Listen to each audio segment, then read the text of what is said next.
Now, in other news, the Bank of Korea has frozen the key interest rate for April, keeping it unchanged since June of last year. Analysts say the central bank is likely to keep taking a wait-and-see approach to gauge the economy amid a slew of uncertainties at home and abroad.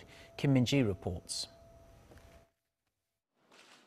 In a widely expected decision, the Bank of Korea has kept its key rate steady for yet another month.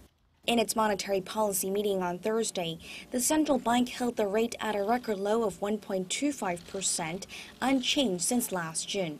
But the Bank of Korea has found itself in a sticky situation, neither being able to opt for a hike or a cut. For starters, the country faces a sky-high household debt mountain of over $1.3 trillion, so the central bank is not in a position to lower rates, as it could spur further borrowing. On the other hand, uncertainties from China's apparent economic retaliation over the deployment of a U.S. missile defense system and increased protectionist sentiment from the U.S. could weigh on the Korean economy going forward, making it difficult to accommodate a rate hike.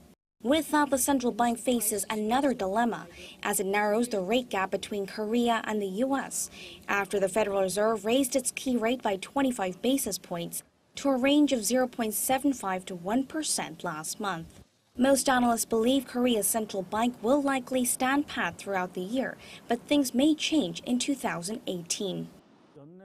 The U.S. may raise rates 2 or 3 more times this year, but the BOK is in an awkward position because of Korea's household debt and slowing domestic consumption. The central bank may have to raise rates next year if the U.S. overtakes Korea, as it might trigger a capital outflow.